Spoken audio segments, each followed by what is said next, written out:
What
is up, everybody? Welcome in to this is my first live stream since being back.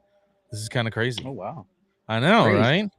Actually, technically, I think it's my second, but we just did a crazy, like 20-minute, nothing wild. But welcome, Mr. Andy Garcia. How are you doing tonight? Very good. Thank you. How are you? Not too bad. Got to have the classic mug. I like it. I like it. Of course. Who am It I looks without a mug? right. Dude, it looks like you upgraded some of your equipment there. No more snowball, huh? Indeed, yes. It's sad to let go of the blue snowball. It's been my friend for a long time, but got a brand new mic and got some extra lighting. Heck Yeah, yeah. I like it. I like indeed. it a lot. Thank you for you guys, whoever's watching. Looks like we got 2 people so far. Appreciate you guys. Howdy. Appreciate anyone being in here.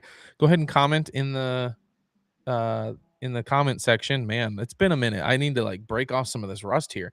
But go ahead, let us know that you guys are in here. We'd love to have you comment in here and everything. So really cool. Oh, look at this. Yo. Oh, that's kind of cool. Anyway, just figuring out some new features this thing's got. Andy, Nice. how's your week been? It's been good. It's been very busy. Obviously, work going on and everything, and listening Yep. to a new audiobook, The Way of Ooh. Kings by Brandon Sanderson. It Okay. is like 40 some hours long. I still have Ooh. 35 hours left. It's a That lot, but is it's a a very big good book. book. That is a big Very, book. very big. Yeah, Yeah. I'd say. I've been listening to the so I didn't realize that I knew there was more books than just the Heir to the Empire series for Thrawn. I didn't realize that there were 11 books total. And so I went back and I'm on book 2 of the first trilogy called the Thrawn Ascendancy trilogy. Okay. And so I'm on book 2 right now. And I'm like only got like 6 hours left. It's like a 14-hour listen. I only got 6 hours left of book 2. So Nice. been listening to it like crazy on the way to work, on the way back, anytime in between that I got the chance. So it's been really good. I love the books. So Awesome. yeah. Yeah. And I've actually been streaming myself on YouTube the last this morning and yesterday morning. Just live streaming as I do some art. And that's Oh, been going sweet. pretty well. Yeah, I Heck got yeah. some engagement doing that, so that's really good. That's fun. That's always fun. I like it. Indeed. Did you see the new Mando Grogu trailer? I did. Yes, What'd I you did think? see it. Let's just dive right into it. What'd you think? Me and Reed came to the conclusion that it looks like a very fun movie, Yes. but it just looks like an episode of the show, and nothing about it was like, I gotta go see this movie. It's just gonna be like, oh, this could be fun. That's Right. about it. Yeah. Yeah, it does kind of look like an extended version of an episode. I do agree with you guys. I think it's going to be a lot of fun. And I said that in my reaction. Like, it looks like it's going to be a lot of fun. I'm really excited that they put Embo in there. It'll be really cool to see That's Embo. right. Yeah. I'm excited about that. And who knows, there may be more stuff in there. Like, could we get a possible sighting of Luke and or Thrawn or some of these other Hmm. people, right? Like towards the end, you don't know what they've got in store, especially if Filoni and Favreau are trying to push this kind of story towards an heir to the empire theme, like is what speculated. So Hmm. Oh yeah, for sure. I do think that they are hiding. Like a lot of people don't know what the plot is yet. I think Lucasfilm is trying to hide any big plot points for the moment, but I think that might be a mistake because at this point, they need people to want to go see this movie. yeah, And from what I'm hearing, it doesn't sound like there's a lot of hype. So I think they the marketing needs to actually play their hand and say, listen, Luke is going to be in here. You're going to see Han and Leia and Luke together like we wanted. You're going to get to see the things that you want to see. Now's the time to show that in the marketing yeah, instead of trying to be yep, like, well, come see and you'll be surprised. yeah, yeah. That's the thing too, is like trying to get people to go see it. Like, as we've talked about before, they've kind of already ruined the fact that people are so, I wouldn't say necessarily disenfranchised with Star Wars, but at the same time, like very skeptical and Mm-hmm. very on the line. And so Yeah. people, it's not back in the day when we were waiting for Attack of the Clones to come out, right? Like, and we were like, oh, this is going to be amazing. Or we were waiting for Revenge of the Sith to come out, like we Mm-hmm. knew what kind of Star Wars was being produced. Well, the flip side of the coin is, for the most part, we know what kind of Star Wars has been produced in the past. And we're so, as fans, I think most of us, not all of us, but I think most of us are like, I don't know, like it looks like Mm-hmm. it could be good, but I don't Mm-hmm. know, you know? I I actually think if they said, hey, Gina Carano is going to be in here for 5 minutes, I think that would a lot of people would have hope for them again Yeah. I do miss her character. I because loved her character. same, she was great. Uh, I think I heard someone say one of the YouTubers I watch, and he said he thinks what's happening is Lucasfilm and Disney, they've been trying to kill the John Favreau's Mandoverse since season 2, and that they really don't care. They want to turn a new leaf, especially now that Kathleen Kennedy's gone. And so Yeah. essentially, they're doing everything possible to make sure the movie fails, the whole Mandoverse dies, so then they can say, okay, well now we can move on to something else. Yeah. Yeah, yeah. Yeah. And That's why the I could marketing has just not been good. That's why everything's just been like, what are you doing, guys? yeah. Yeah, we'll see what happens. I mean, they got some really cool stuff that looks like they're coming out. Like you said, Mando looks really fun. Maul Shadow Hmm. Lord looks like it's going Yeah. to be amazing. When is The that coming out? April 4th, I believe. It's a Monday night, and they're Okay. streaming 2 episodes every week. The last 2 episodes will be streamed on May 4th. So, Gotcha. Gotcha. yep. Okay. So, I am doing a live watch stream. So, we're going to watch party it together. Hopefully we get a Fun. lot of people in here. It'll be fun. So, Oh yeah, for sure. um but yeah, I'm stoked for the Mall Shadow Lord. I'm anxious for Rebel season 7 or 6, Rebel season 6. Um, anxious for that, aka Ahsoka. Oh Um, yeah. I'm anxious for that. So Hmm. I just Yeah. saw a post yesterday. I shared it with one of my coworkers. It was 8 years ago yesterday that the last that episode where Kanan sacrifices himself Oh aired. wow. 8 years? Yeah, Crazy, crazy. right. My brother and I are going through Rebels right now, so it's. I love Rebels. I think it's my favorite Star Wars project they've ever done. Okay, Uh, that's fair. That's a good choice. after Revenge of the Sith, Revenge of the Sith is my all-time favorite, but Rebels is just a good story. Yeah. Very good story. It explores the Force. It does everything that you want from a Star Wars project. Explores the Force. Great character in Ezra. Yep. Just everything about it is perfect. That's cool. Yeah, yeah. No, Rebels is great. We just started going back through the Clone Wars. with the Oh, kids okay. again, and the kids Okay. love the Clone Wars. So Clone Wars is phenomenal. it is. It is. For me, I think my favorite, obviously, not. I don't think my favorite is Empire Strikes Back, and then probably like Revenge of the Sith and Attack of the Clones. Like I'd probably put all the movies first before I put the animations. But I know you're an Mhm. animation guy at heart, Of so course, of course. No, I totally understand that's that though, fair. for sure. That's awesome. I was gonna ask you, since we're on here, and we talked about a little bit behind the scenes, but what are your thoughts, man, on the whole new Disney's? Dave Filoni is becoming the Lucasfilm president and creative officer, and then you have, is it Josh D'Amaro who's taking over for Bob Iger? Like, what are your Mhm. kind of thoughts on all of that? Oh boy, what are my thoughts? We're opening up a can I of worms, guys. Yes, a very big can of worms. Trying to figure out how far in do I go? And Um, guys, comment in the comment section. I want to know what your guys' thoughts are on these questions as well. I'd love to see your oh, guys' thoughts on for this. sure, we need your guys' takes. Uh, I am excited for Filoni. I know that there's a good chunk of the fandom that is anti Filoni right now, just because they didn't like Ahsoka, they didn't like the direction things are going. They say, well, he was already chief creative officer for Disney or for Lucasfilm, and he signed off on the Acolyte. I Yeah. think been going on is Filoni is he's just surviving. He Yep. knows that to be able to stay on and make sure that George's vision eventually comes to pass, he has to say yes to everything Kathleen Kennedy wants. Yeah. He's just going to fly under the radar, don't be a threat, because he knew this day would come eventually, that Kathleen Kennedy would be out and he would be rise to the top. So That's fair. I think he's been biding his time. Again, just saying yes, just doing what it takes to survive. Now that Kathleen Kennedy is gone, I think we're going to see some really good stuff from Filoni. Will Ahsoka season 2 be great? I don't know. This whole slate of projects that we have right now probably won't be great because that was all developed under Kathleen Kennedy. I Yeah. think once this current slate of projects are gone, that's when we'll see what Filoni's been working on himself, and that's when I think things will shine. This, Yeah. at least, if Star Wars has a chance, this is this is the moment. Yeah.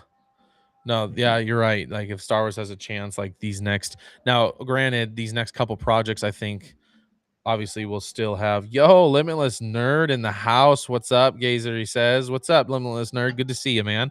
Thanks for tuning Howdy. in. We're just kind of talking about like our thoughts as far as like Bob Iger and Dave Filoni and all that. So I'd like to hear Mhm. your opinion, Limitless Nerd. Go ahead and comment. Um, Bryant, what's up, dude? Ahsoka season Hey, 2 will be amazing. Trust me. What's up, dude? Thanks for popping in. Appreciate you. Um, love you guys. Big love. Sharing some big love over there. Appreciate you. Okay, indeed. so Ahsoka season 2 will be amazing. He says, trust me. Okay, we got to trust Bryant, I guess. We got Okay, to trust him. do you know something that we don't? If I so, think let he us know. I think he probably does. I feel like he does. Okay. I think Okay. he might have a little bit of an inside take here. Um, I know knowing Bryant, I feel like we got to trust him. We got to trust the man. So Okay. Okay. yeah, so trust me. Okay, all right, Bryant. Like I said, I'm looking forward to it. Like, there's obviously Hayden is coming back. I think Mhm. they've announced that Ewan McGregor is going to be back. Like, I hope we get more like live Clone Wars flashbacks. Oh. Like Oh, maybe that some would be more great. Captain Rex. That would be pretty sweet. Maybe even a little Yeah. Commander Cody. If yeah, we'll see. I do think though Tamara Morrison, his relationship with Disney is not good right now though, I believe. Is that correct? Have you heard anything about There it that? is. This is why we need to trust Bryant. He Okay. worked on it. Yep. I Worked out. I Okay. wasn't gonna You know say what? anything, Brian. I was gonna let you say that. So thank you for saying that. Much love, brother. Much love, Brian. Yeah. So yeah, they got Hayden Christensen. They got Ewan McGregor, and I've heard possibly maybe Sam Witwer maybe play the son. I don't know. That's something Oh, that I've talked about with some other folks, some other live streamers and stuff as well behind the scenes. Is like, I mean, why not? Like Sam Witwer's already so involved with Darth Maul and the Maul Shadow Lord stuff. Like, bring him in, 100%. man. Like, let him be one of those. Like, if I'm Dave Filoni, being the creative officer now, I'm like, hey Sam, um, yeah, you're gonna be like my vice creative officer over here. Like we're gonna tag team this, and we're gonna bring Star Wars back to where it was. So Hmm. I'm stoked. I'm excited for it, and I'm excited too because my daughter's excited. She loves Ahsoka, so um, Gotcha. to get Ahsoka season 2, I think this fall. I think Brian, it comes out this fall, right? Is that when it's supposed to come out? I think, I but believe so. Huh. But yeah, no, I have a lot of hope for this project. I personally was disappointed with season one. I was expecting a lot more of the world between worlds, just exploring the Force, and instead we got Sabine becoming a Jedi, and I did not care for that. I yeah, I also did didn't like not that part. I did not care for the way they treated Ezra. When we finally saw him, I was expecting, hey, this guy's been out in the galaxy by himself. He should be a Jedi Master by now. Instead, he's like, hey, I'm with the crab people. It's like, wow, okay, that's all you could think of Yeah, for Ezra. But granted, again, I didn't work on the project, so I wasn't there for what any demands Kathleen Kennedy may have made. yeah. But I have hope for season two. Andrew's over there while they're making the movie. I demand. No, I'm just kidding. I don't like this, guys. Can you make him look like he's animated in 3D? That'd be great. But I'm Right? kidding. Oh man, Bryant says fall. It is coming out in the fall. So we're gonna get um the Maul Shadow Lord, and then that's gonna end. And then in May, we're gonna get the Mando Grogu movie, and then at the beginning, middle of fall, wherever, sometime in fall, we're gonna get the Ahsoka season 2. Um, I wonder if there's gonna be anything in between there, anything surprising. Oh, okay, I'm trying to think. Obviously, there's nothing on the radar, but it'd be kind of interesting. Hmm. So, um, yeah, I'm excited for all of it. I'm gonna put it this way: I'm cautiously optimistic. As a Star Wars fan, I'm going into this cautiously optimistic. Hmm. So we'll see what happens with all that. Um, what do you think about Bob Iger stepping down? Is this directed towards Bryant No, or you. me? You, Oh, me. Mr. Okay, Mr. Co-host over here. By the way, forgive me. Well, real quick yeah. before we continue on, I do want to announce that Nerds Galore is going to be a little bit different in the fact that it'll be me as the host, and Andy here has graciously agreed to be our co-host. Um, so we'll have This guests is on, a guest or two on here and there. it is a Um, great burden. I must bear. it's a great burden I must bear. Um, so be gracious to him. You can pilot it on me on all you want, but be gracious to Andy over here. Um, and yeah, so we'll be having guests on here or there. Hopefully we can get some on as we go. Um, anyway, Andy, go ahead. Your take on the kind of Bob Iger thing. I know. Okay, Mhm. to preface this, and you just asked me this question, but behind the scenes, Andy's got a very mm, deep theory, we'll put it that way, on why he stepped down. But I asked we'll address that in another episode, but I asked Andy to kind of give just kind of his 30,000-foot view of the whole Mhm. thing. So, For sure, for sure. And I'll do my best not to slip into that on accident. But I think from the 30,000 foot view, um, finances have not been good for Disney. Disney has been losing a lot of money. The parks are not doing well. I know a lot of people like to say Josh Tomorrow's great. He's been doing great things for the parks. It's been really bad this past year. Also, stocks are have tanked by 30% for Disney. Everything is just going kaput. So I think that's one of the reasons Bob Iger left was just like they had the big invest. I think it was the um, investor call or earnings call. Sorry, my apologies. They had the earnings call. Things yeah. were really bad, and he was gone like within 2 days. And Yeah, yeah. again, if you had invested in Disney maybe 10, 20 years ago, you've lost 30% of your investment. If you haven't checked your stocks, I highly recommend it. It's not been good. I think the I should say the wool has been taken off everyone's eyes, and they suddenly realize, like, you know what, Bob Iger was not a great CEO. Mm. He all he did was buy.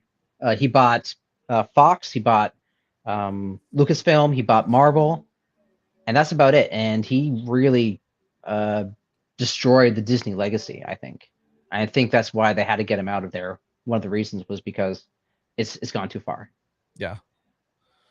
Yeah, I mean, that's I can see that for sure. I think it's also kind of hard to like one of the things I was talking about, I think it was Clone Force. Yeah, it was Clone Force 97. Shout out Clone Force 97. If you guys haven't followed him, go follow him. Um, one of the things he's talking about, hold on a second here.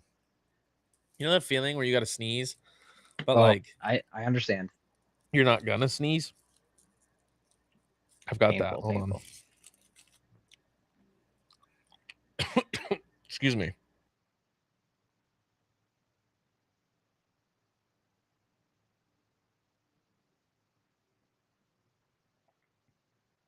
In the meantime, folks, while we're waiting, do you guys think Bob Iger was a good CEO? And why do you think he's gone? Do you think Bob Iger was a good CEO? And why is your answer no? That I should have put it that way. Anyway, sorry about that, guys.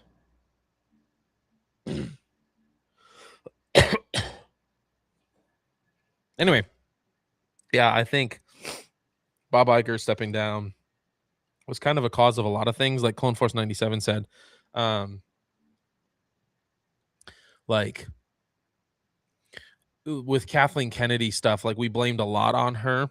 And there is some stuff, don't get me wrong, there is some stuff that she needs to be blamed for, right? She needs to take some shoulder of some of that stuff. But some of it too is some of her higher ups, right? There are some people at Disney that give the green light, yay or nay, or tell her to do stuff. And I feel like one of those people would be probably Bob Iger, right? For sure. So Oh, I totally get that. I don't know. I don't think we'll ever obviously truly know who the real evil Sith Lord is in this.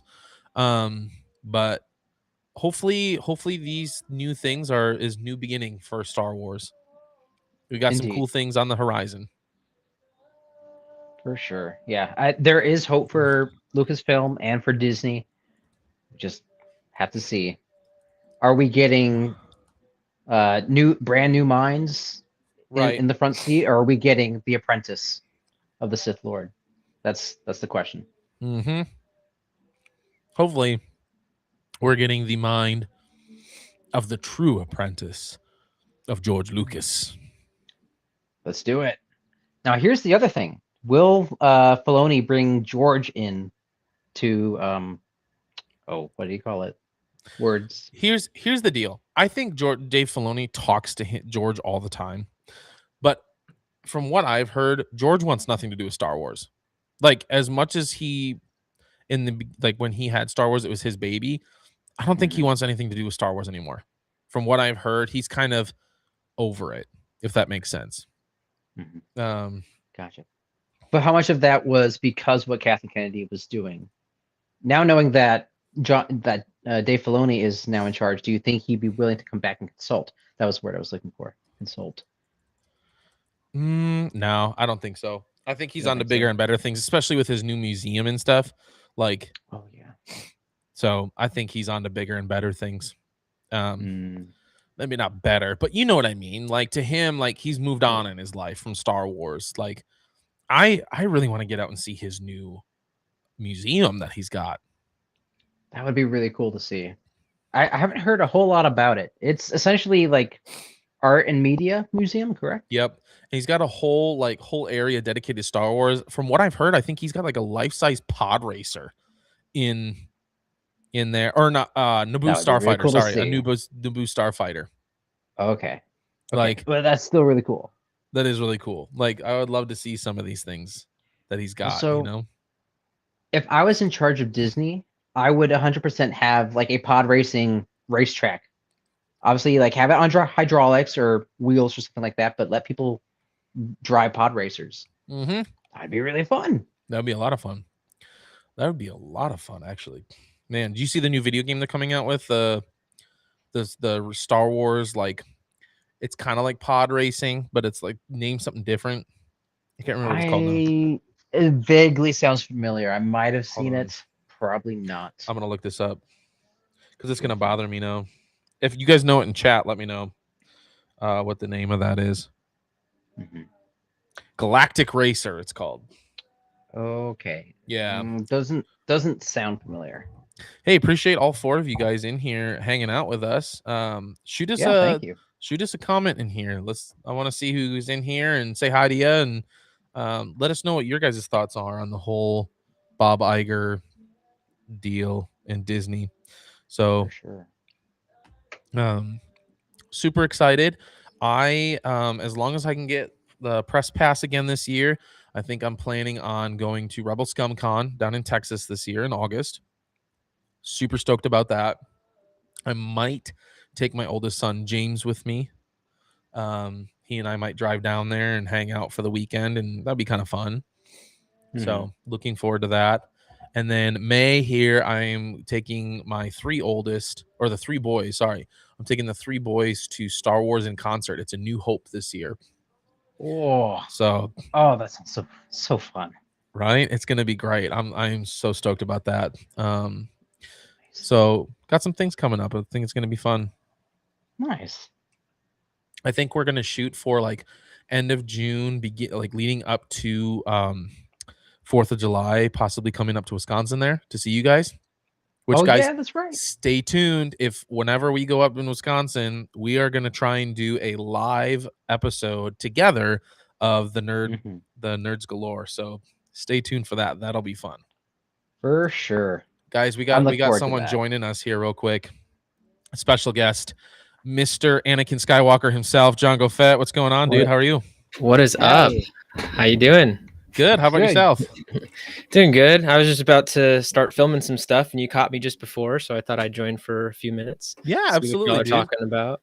Appreciate you. Appreciate you being on here. We're just kind of right now, we're just kind of discussing like some of the projects coming out. We got the Maul Shadow Lord, Mando Grogu. Mm. You got Ahsoka season 2 at the end of the year, and my buddy Bryant here is like, I've been working on it. Gazer knows. Trust me, it's gonna be good. So I don't know. What are your Nice. thoughts on all the things coming out, and like especially with like Dave Filoni taking Ooh. over, Bob Iger, Oh all of that? goodness. Like, what are your kind of thoughts as we're kind of heading into this what seems like a new season? There's so much. There's There so is. much. Oh goodness. That's a lot to cover at once, but the general the overall thought, especially about the Dave Filoni thing, in my opinion, I guess it's really just a waiting game because of, in my opinion, I don't like a lot of what Disney has put out recently. That's fair. Not just recently, sorry, since they purchased it, they said that they were going to do so many things, and then didn't, or did it in a different way, or There's stabbed 2 George in the exceptions to back. that. Okay, what are your The thoughts on that? Solo movie and Rogue One.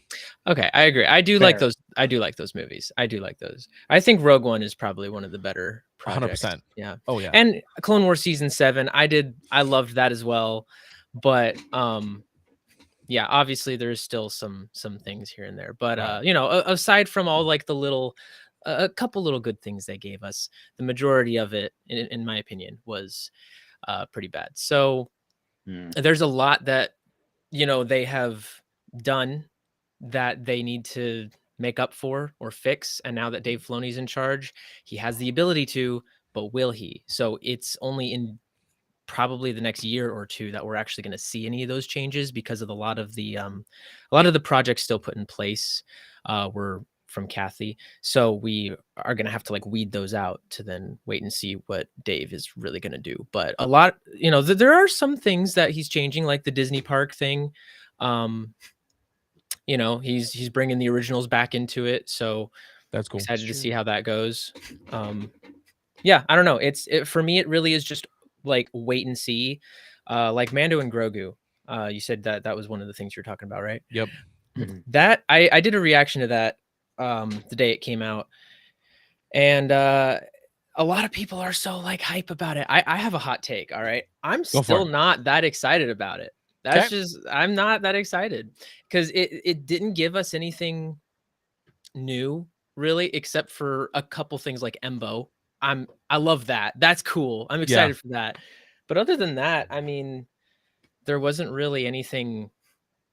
And it still just feels like a season 4 of a show. It doesn't feel like a movie experience, something that Right. I'm driving to, I'm dying to go to the theater to see. So, I'm not gonna really have an opinion on it until I see it. Yeah. Um, Yeah, and Andy and I were talking about that too. Like, you're right. There's nothing new that was given to us. It looks like a fun movie, oh but it yeah, kind of yeah. looks like just an Yeah, extended version of an episode. yeah, 100%. So yeah, it's like, what are they really going to give us? And I do think that this was kind of a rushed process. I don't necessarily know if, based on some things I've heard, don't know if it's like confirmed or not, but I heard that Dave was kind of just like thrown into this, like, here, make a movie. Ooh. Like, he wasn't really prepared. Maybe because the Rey Skywalker movie was supposed to happen, and then that kind of got shelved for a little bit, and then all these changes, and everyone's like, we need to get a movie out here, Dave, work on this. So That's I very feel true. like that's probably where it's coming from. So I don't know if he was necessarily like ready for it, so we'll see.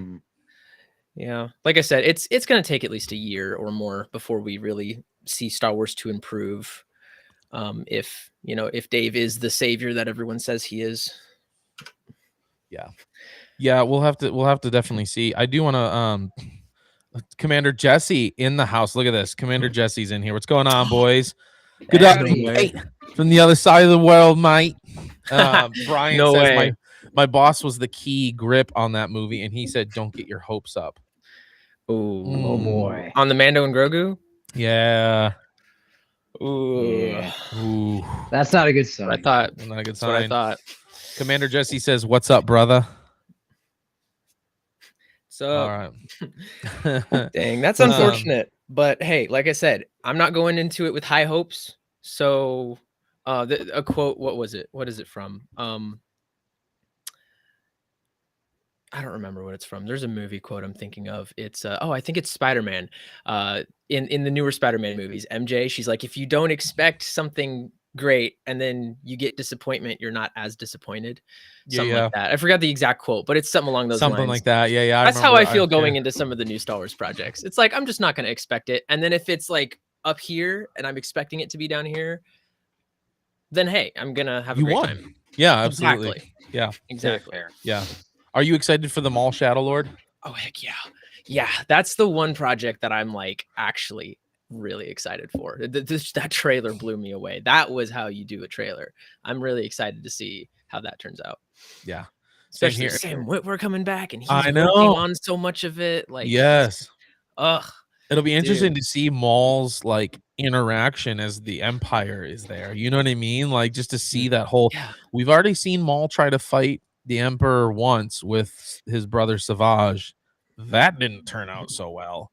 So Yeah. like it'll be interesting to see. I mean, obviously this is going to be about how he creates the what is his syndicate? His Yeah. the Crimson Dawn. That's Crimson, that's right. you know, like how he creates all that and stuff. So it's gonna be cool. Like, hopefully, Mhm. obviously, we get Darth Talon in there. Like, I don't know. I'm stoked for that one. Yeah, I hope so. I mean, yeah, I'm really excited. This is supposed to take place what? Is it a year after Order 66? Yeah, it's like a year or two after Order 66. Okay. Yep. All right. So it'll be interesting. Excited. You think? No, probably not. Never mind. I'm not gonna ask that. Oh, okay. Ask us I'm later. curious now. I was just gonna say, you think we get any kind of like, not flashback, but like we see Ahsoka at all? Ooh. It's an animated project with Dave Filoni. How are we not going to get Ahsoka in it? I would hope so. I do like what you said. I hope we do. But I don't know. I feel like maybe we won't. I feel like maybe that chapter, the Ahsoka and Maul dynamic, was closed in season 7 of the Clone Wars. So, or I don't know. Maybe they could surprise us, and with him, the way that he escaped, and how she really didn't want him to. I don't feel like it would be in her character to hunt him down. you know? Right. So I don't know. I Yeah. don't know how that would really play out, but it would be cool to see her nonetheless. They did give us one of the, like, when they're like sitting there monologuing in Mandalore, and he's like, everything you've done has led you to this moment, you I know, love like, that. oh man, it's No. such a great, like, that whole sequence there is so powerful. It's So one of my good. favorite quotes. Yeah. Yeah. Well, I think that in order for it to be a good story, it would have to make sense for her to be in there. I don't want to see her if it's just for fan service, you know? Right. So, and which I think Disney does a lot of that, is just, hey, you want to see Cad Bane in the Book of Boba Fett? Here you go. We won't even do Right. him right. We're just going to put his character in there. Oh, It's Right. like, okay, you know, it's, don't put him in there unless it's actually important to the sake of what story is going on. Yeah. So since Dave and Sam Witwer, I know, has a big influence in like the creative decisions of the show, I feel like they are going to focus more on the story of it. At least that's what I'm hoping for. Yeah.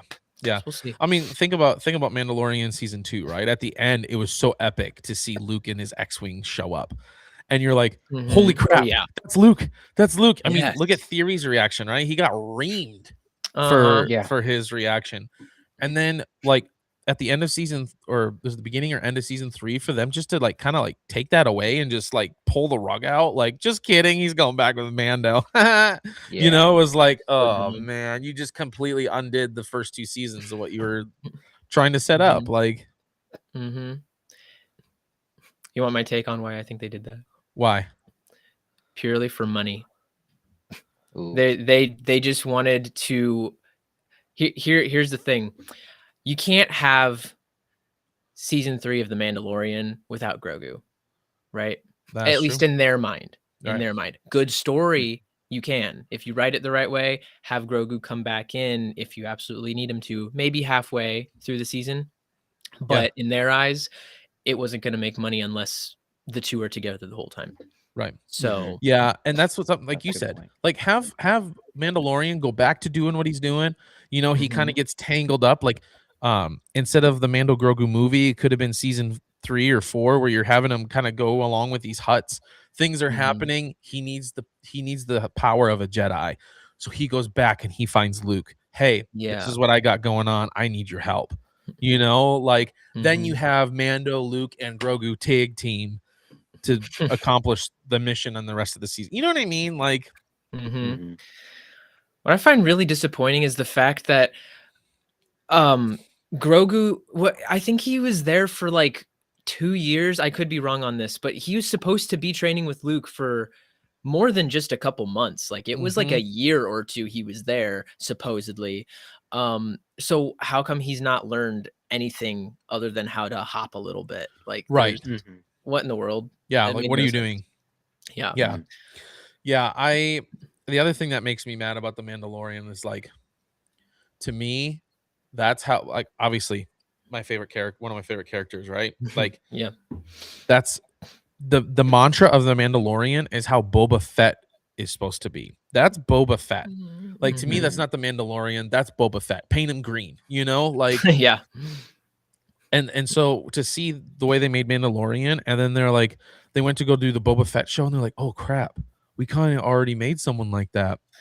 I know he wants to be friends with everybody. It was like, why? Oh. Why do you have to ruin everything you touch? You know, like, I see your slave one there in the back. Oh, sorry, I cut you off. you like that? Go ahead. No, go ahead. Yeah, man. right. I was just gonna mention that was like my favorite scene because when he was gunning down on that biker gang, Yeah. because that's the only part of the show that actually felt like we got Boba Fett. Yep. It was It was being him. that scene, and it was the scene, I can't remember if it was in Boba Fett or Mandalorian, when he's got his armor and Boba Fett tells him, I am leaving with my armor. I don't care if you're dead or not, basically. You know, like, he's like, I'm leaving with my armor. Like, and ends up like absolutely beating the crap out of those stormtroopers and stuff. I'm like, that's classic Boba. Like, that's great. But For sure. yeah. I was gonna mention. I think the reason Boba Fett was so different in the show compared to how he was in Mandalorian is Disney saw the character of Boba Fett for Mandalorian and said, "Great, we have and not a hero but an antagonist, shall we say?" And be like, "Okay, great, he can be brutal, he can be mean, all this terrible stuff." And then they made a show about him, and Disney said, "Hey, we're a family-friendly company. We can't have a bad guy as a main character. Make him good." I think that's, in my opinion, that's what happened. They realized, oh, we can't have a bad guy as our main character, so we got to make sure he's really nice. I could see that happening. So if that's well, then again, that was a few years ago, so maybe things have changed. But if that is still their same mindset, then I'm worried for the Mall show. Yep. Yeah. Yep. And possibly any future project they decide to do with Vader. Oh yeah. Very, very true. Oh dear. I'm also afraid. Oh, go ahead. Yeah, finish your thought. I'll say that in a second. Oh, thank you. I was just gonna say, I'm also afraid that it's not actually gonna be Darth Maul's story. I'm afraid it's gonna be this Darth Talon character, and they're just using. We've seen Disney do this before, where they say, "Hey, it's the show about your favorite character." Actually, it's about this other character that's really annoying, and we just use your favorite character as marketing. That's Let's be honest. That's what Disney's done a bunch of times. Why should we expect anything different? Yeah. Because what I was gonna say, based on what you were saying, it being Disney, they don't want to have a villain be the main character. Looking back at it now, I don't remember any projects where they have done that. That maybe they've started out with it, like Boba Fett started out bad, but then in his show became good.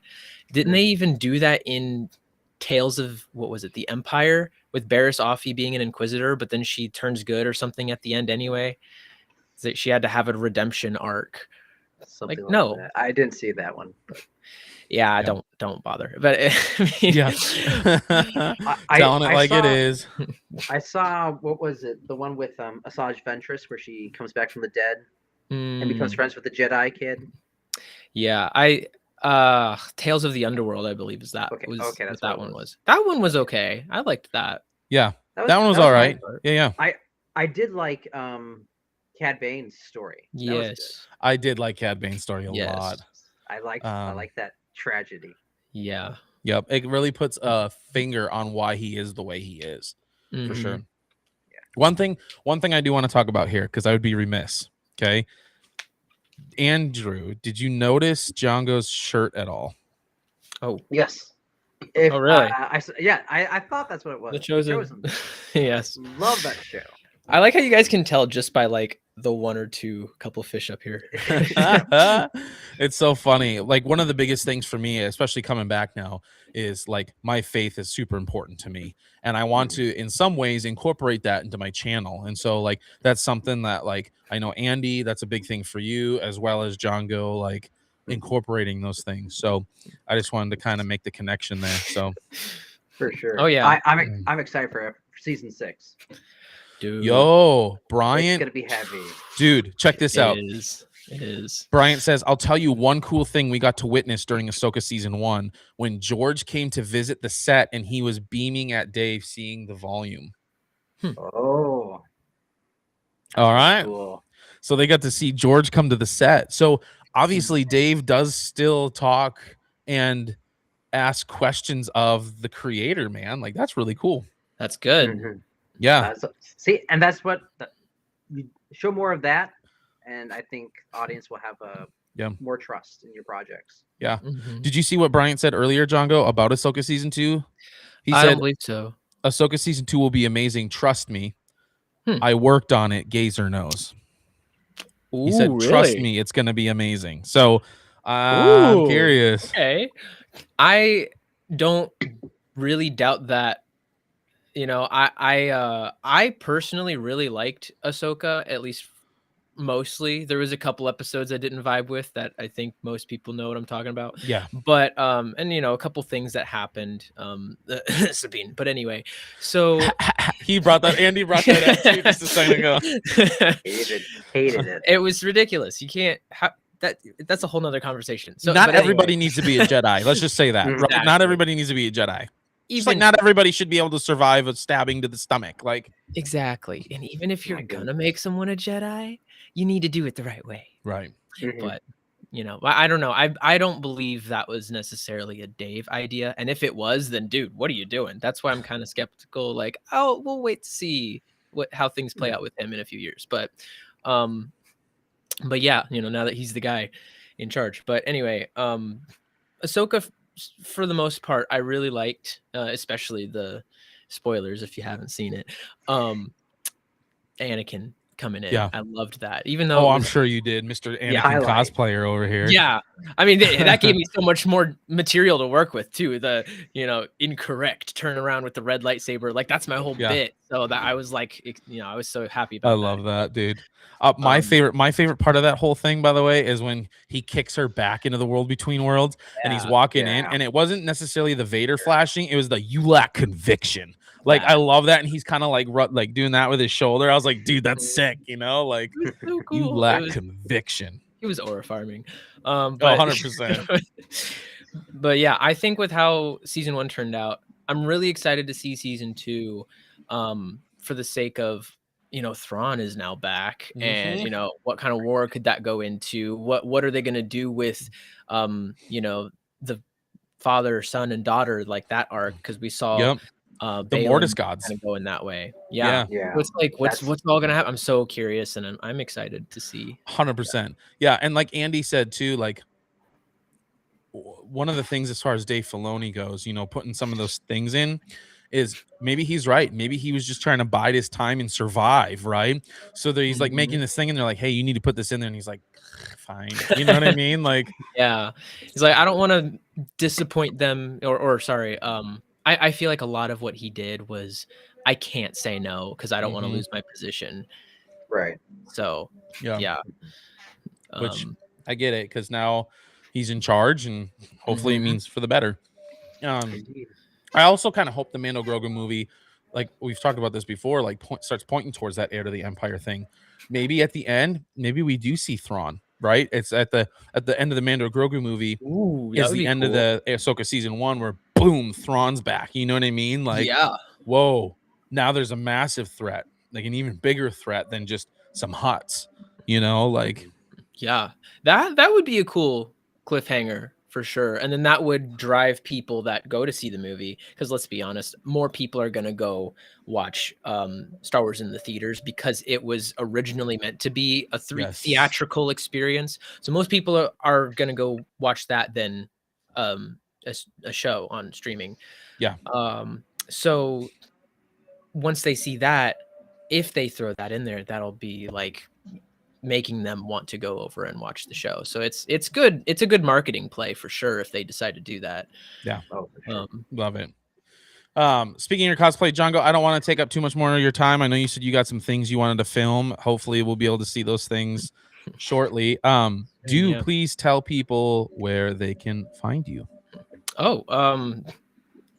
Sure. Yeah. Well, I got a YouTube is where I started, but I've also got TikTok and Instagram.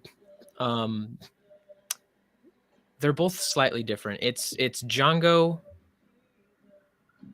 I don't remember how you do it. I think on YouTube it's Django_Fett, and then TikTok is the same, and then Instagram is Django.Fett. Yes, Django.Fett.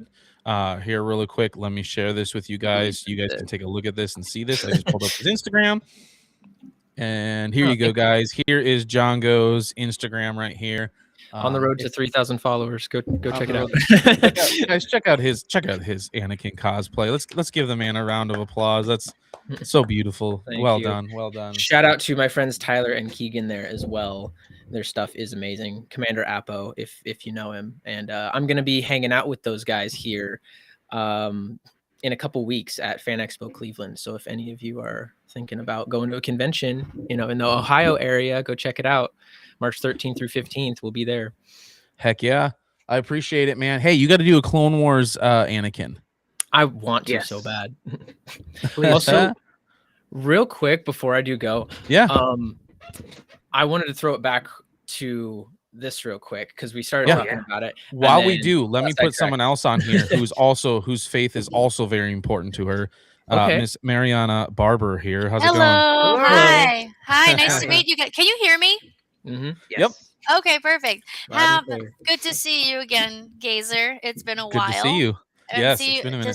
see you back on streaming. I hope everything's been well for you and your family. It's nice to meet you guys. Nice to meet Um, you too. I think I follow your account, Jungo Fett. Oh, sweet. Really was yeah. I've seen a couple of your reels and your cosplays as Anakin. You are Thank you. fantastic. I have a question. Have you met Hayden Christensen yet? About 3 or 4 times, yeah. Oh my god. I've And, met yeah, Amazing. I've met him twice. He's a really nice guy. so nice. He's one of the nicest celebrities you'll ever meet. He's so just like whenever every single time I've met him, whenever you go up and talk to him, he almost tunnel visions you in, and he doesn't care about anything else. He's like all right Yeah. there in the moment, and it's so sweet. That's It's so awesome. cool. It's Well, a good yeah, I love friend. that. So cool. because he's like literally the nicest guy, and also because he wants to make sure that everybody gets that experience with him. You Yeah, know? exactly. Yeah. Yeah. But Love go ahead, that. Jungo. Back to your T-shirt real quick. Oh yeah. I love it. So the Chosen. So for those of you that are, Chosen fans, you said that you were excited for season 6, dude. Mhm. You have no idea. You have no idea what's coming. So what I mean by that is I didn't work on the show, but I have been on the set. I did go visit the Chosen set while they were filming season 6, and I No even got to way. see them film a couple scenes, and I got to meet some of the actors and just explore a little bit. But I was there for that, and when I tell you, you are not ready. Like this is it's gonna be hard to watch. Genuinely I know. hard. Oh no. It's hard because I'm not allowed to say anything. Fair. I want to say so much, but Don't do it. I'm gonna be your bad guy. Do it. let's I'm just say just when I was walking around some of the sound stages and stuff, I was like I was just looking at like some of what was around me, and I don't know. It's just more than I was expecting. We're not And ready. yeah, Oh, it's really boy. cool. I don't want to say I want to say stuff. There's some things I'm sure I can say, but just in case, like I'm gonna keep my mouth shut because I don't Fair. know what I'm legally allowed to speak about. But Gotcha. but yeah, it's let's just say blood. I'll say the word blood. Gotcha. A lot of blood. Okay. Oh, Not just Jesus, my but goodness. Dallas Jenkins too. there it's kind of funny. There's a spot on one of the sets where like Dallas, I think, accidentally, I don't know if I don't remember exactly what happened to him, but for some reason he ended up bleeding on one of the sets, and everyone was walking by like, "Oh, that's Jesus's blood," and the producers and everyone was like, "No, that's just Dallas No, Jenkins." that's just being-" Dallas. That's- Yeah. No, That's no. hilarious. But so funny. Oh my but yeah, it's exciting. They're all very sweet, very, very sweet people, and yeah, sets are extraordinary. They just keep getting better every year. You know, their budget keeps going up. They're yeah, the storytelling, everything. Yeah, I mean, you know, they've got a good book to follow for a script, so you know, I mean, Mhm. I'm sure They it's going do. to turn out great. But for sure. but the way season 5 left off, man, I don't want to wait. What is it? 2 years? Like instead of dropping Yeah. it this year, do you know when the release is? Like It's coming sometime just right before the movie, correct? Oh no, did we lose? Yeah, his computer's now telling him he needs to Oh. get off. We experienced this the other night. We were Oh, sitting it there did that chatting for again? like we were sitting there chatting for like 3 hours, and all of a sudden his computer was just like, "Yeah, I'm going to bed now. Bye." And it was It's like, yeah. please leave. See, I was worried that Dallas Jenkins was hacking your computer, be like, "You're saying too much." Probably. It'd be like, hey, don't tell people that my blood's on the set. But no, yeah. I think it was supposed to come out like next year or something instead of this year, and it's kind of unfortunate because I want to see it so bad. But I know. Yeah. Oh my goodness. By the way, guys, I just want to say, like, this is really cool. Like, the 4 of us here, and I know there are others as well, like Beyond the Dune Sea, who's like, we're Star Wars creators. I know, Mariana, you do a lot with like Pokemon and stuff as well, but like to see like other podcasters whose faith also matters to them is really, really cool. For So sure. this, yes. yeah, guys, team, whoop, you know, like But yeah, thanks for joining in here, Django. I know you're a busy man. Well, see, here's the thing. I procrastinate a lot. I've got ADHD. It's hard for me to get anything done ever. When I told you I had some stuff to film, I really do. You have no idea like how many things I need to edit and film, but I probably wasn't going to start until now anyway, regardless of if I got on the live stream or not. I was probably just going to like end up scrolling on TikTok or whatever. My stupid ADHD, man. This is a better use of your time right here. You get to hang out with us, and yeah, For absolutely. sure. Exactly. Yeah. No, yeah, All it's been great meeting you guys and talking for a bit. For sure. Oh yeah, absolutely. And Django, you're gonna be a regular fixture on this, just so you know. Like we're gonna have you on a lot. So Yes. whenever you're free. So what exactly is this? Is this a new thing, or is like No, you just so said Nerds, join? So I'm like, okay, here Yeah. I am. So Nerds Galore has been around. You can ask Mariana and Andy. It's been around for quite a while. I think pretty much since I started my YouTube channel. Oh, okay. It's a thing I usually do on Saturday nights, and it's mainly Star Wars stuff, but it's also for anything, right? It's Nerds Galore. So it's like, you know, conspiracy theories. We talk about Lord of the Rings. We talk about like any other nerdums that we have. So that's kind of what this is about, is to kind of let your inner nerd roar, right? Like just let it go, man. Like talk about it. So for sure. But these guys are over here. Mariana, what are you eating?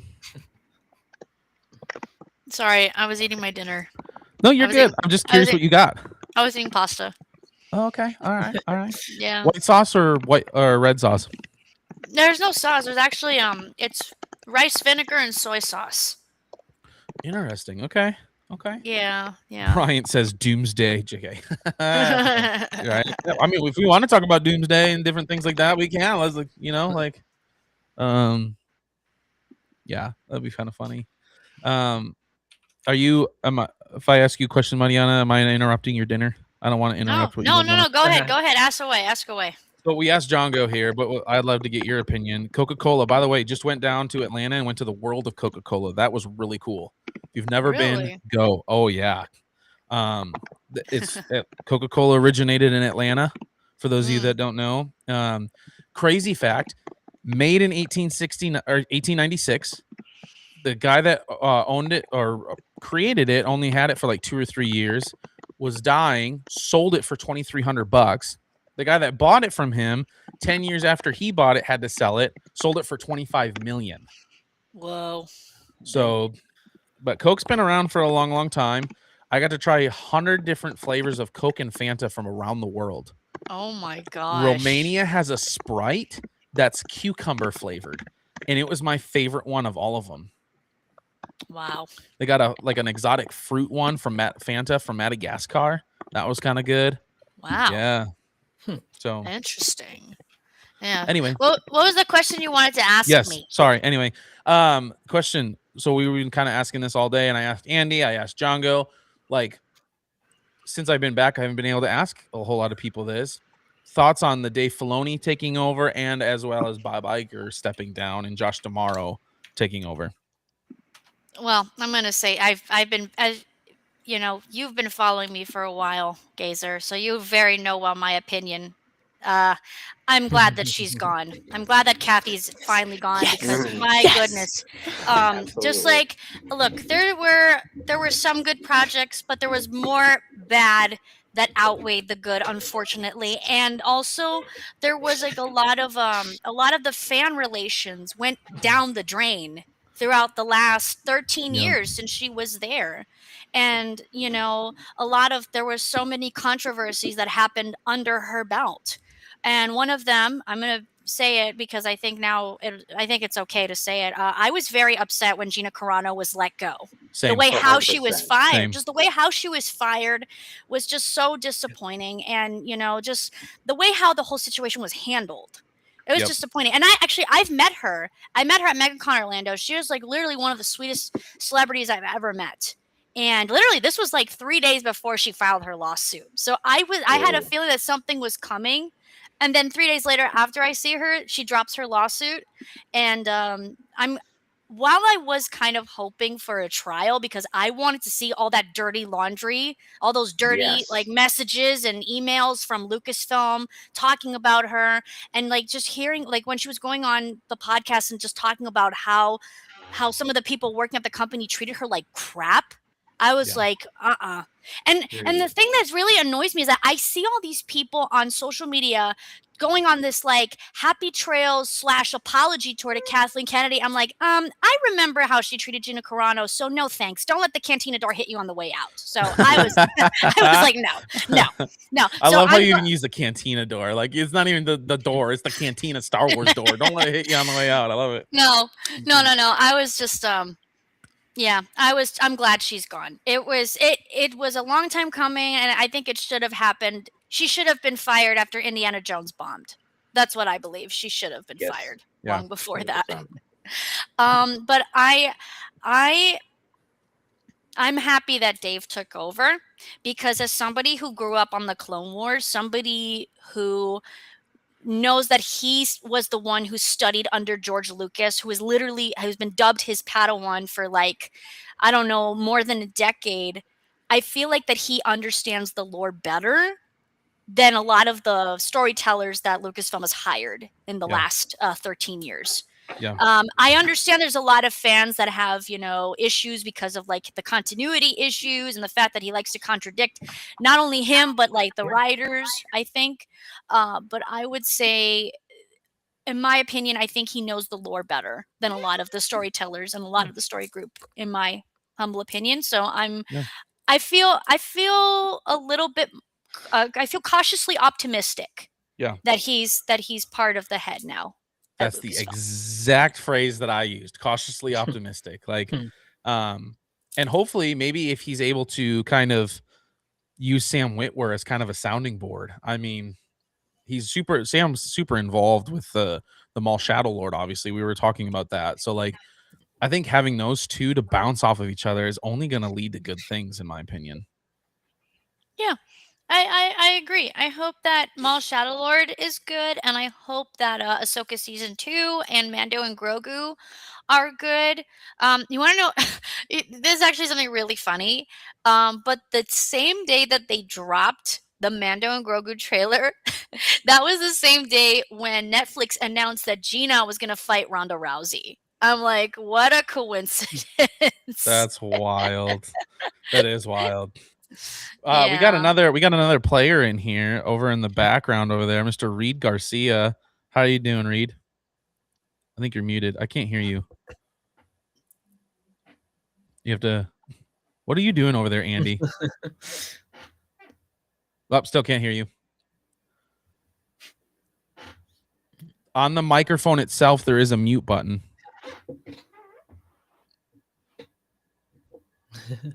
No? Weird. Oh, all right. He'll be back. He'll be back. That was weird. Oh my God. I'm pretty sure the chat is going off on me right now. I haven't seen anything yet. So to me, that means nobody disapproves. All right. We got them. Are they back? Yeah. What's up, chat? I haven't looked at any of this yet. Yeah. Brian says your cosplay is amazing, bro. Well, thank you. Thank you, Brian. I think that one, for me, the one picture that really, like, don't get me wrong, I love our platform scene that we enacted, but I love your recent picture with those two clone troopers like that. Like, I don't know. I love that. Yeah, dude, just wait. More's coming. It's going to be insane. Coming next week. I've been sworn to secrecy, but there's at least three or four things that I'm working on that are like huge, that obviously it's not just me, but some other people are helping me with it. And once they're revealed, or it's all, not all, but a lot of it's going to come out in March. Okay. I am so excited. I've been working on this for months, literally since like last year. Yeah. You guys have no idea how excited I am to share. Sick. So it's cool. Just wait. Next week you'll see some cool posts. So that's sick.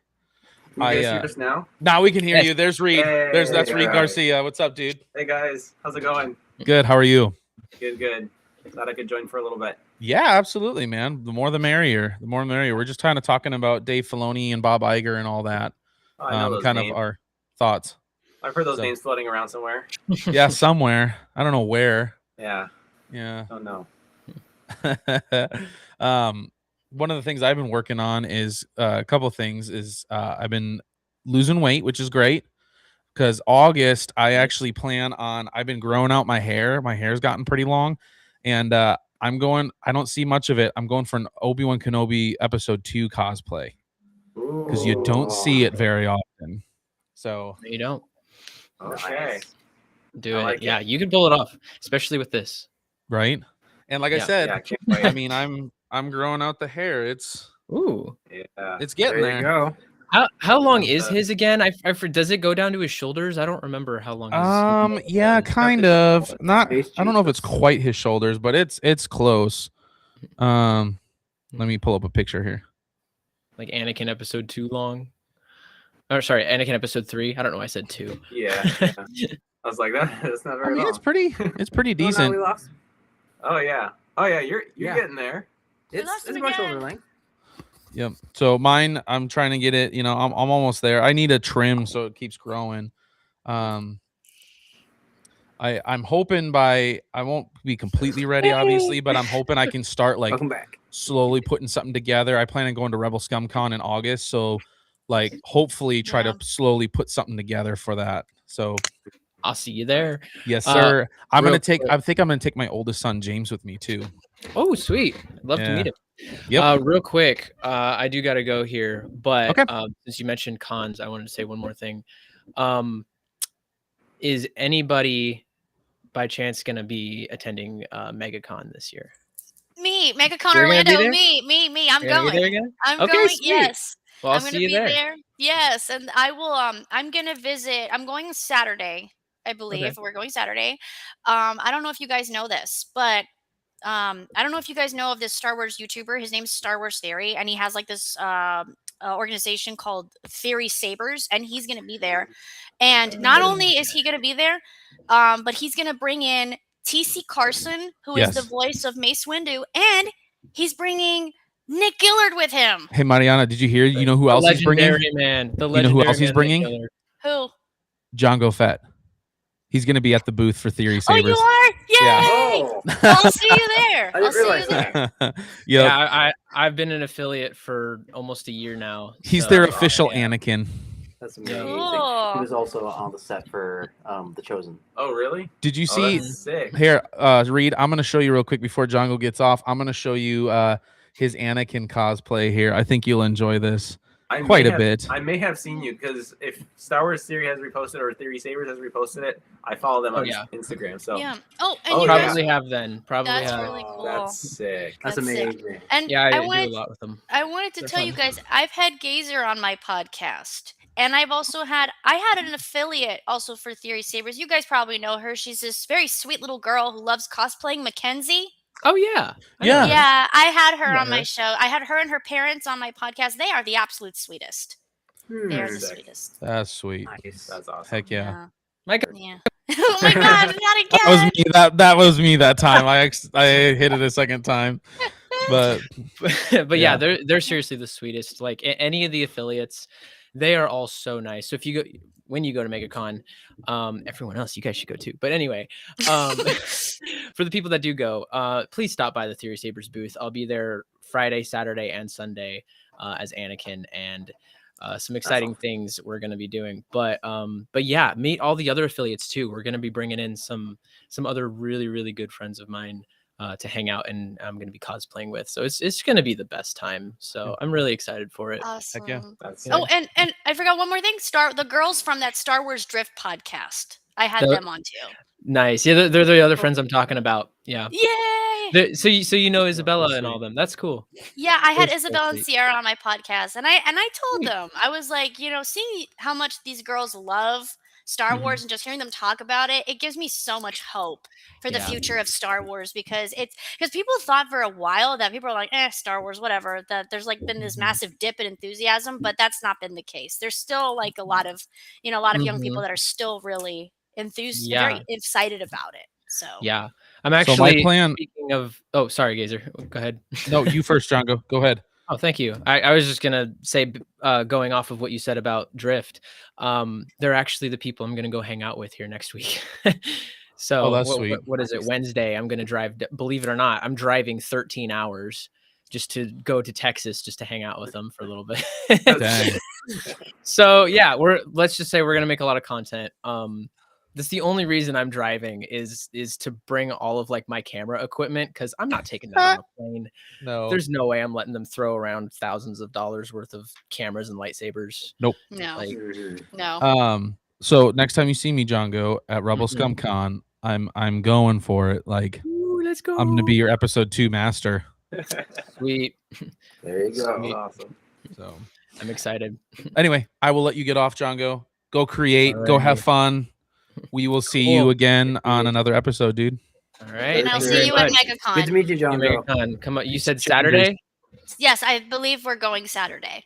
All right. Definitely come up, say hi. And it's great to meet all of you guys. Yeah, So, you too. Good to meet you too, man. Hey, hope to good be back meeting on you. again soon. All right. Have a good Sounds one. good. Bye. God bless. May the force be with you. May the force be with you. May the force be with Oh you. my gosh, he said the line. Guys, he said the line. Quick, pick me He up. said Pick it. me up. Pick me up. Go, go. Pick me Cut him up. off, cut him off, guys. That's me. I That's can't me. That's me. leave. I'm in the one in control. Oh man, that's awesome. So Reed, same questions to you that we were asking Mariana and Django and Andy here, like with Bob Iger and Dave Filoni. You said you've heard the names floating around. What are your thoughts? Just on like the whole situation of The Star whole Wars and what's situation going is on? like, are you excited? Are you like nervous? Is there, you know what I mean? Like Yeah, all that. There's definitely a little bit of both, just because of Disney's track record. But I'm one of the faithful Dave Filoni fans. I have been for a long time. You know, there's a couple things where it's like Ahsoka season 1 was decent, but not, fantastic as we were hoping. But like obviously Clone Wars and Rebels are just gold. So I'm a big Dave Filoni fan, and I have a lot of faith in him. But also there's just that scary, like, what's Disney gonna do? How much control does he really have? All this stuff, you never really know. But I'm hopeful for the future. Like with Mandalorian and Grogu, I haven't really been too excited for the movie, just because, like, what's the plot? It just looks like a long Mandalorian movie or episode. Like, it just seems like an extended episode.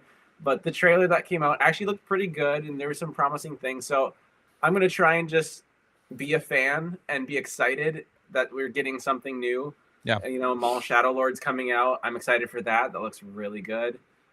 Just some of the different stuff. It seems like they're doing a lot of video games now. I feel like they've announced like 3 video games in the last. They've got the month or new like something. Galactic Racer or something like that. Yeah, Galactic Racer. I mean, Eclipse is supposedly still in the works somewhere, and then Jedi 3, whenever that comes out, and then they announced the new Knights of the Old Republic game. What is it called? I forget. Dawn something. I don't know. Yeah, I know what you're talking about. Yeah, I can't think of it. So they're doing a lot. So it's exciting to have Star Wars news coming out, that there's new projects coming, and just to have a Star Wars movie coming in theaters this coming summer is pretty exciting. But I'm hopefully optimistic that things will turn around.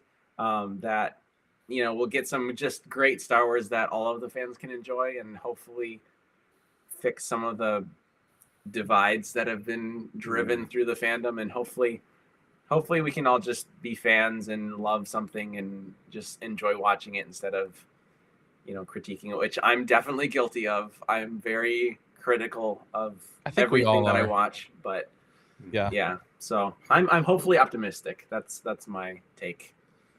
That's good. That's kind of like where we're all at. Like Mariana says the same thing, right? Like she said she's very cautiously optimistic. I think that's the word, that's the phrase she used. Same way for me. Very cautiously optimistic about this. I'm,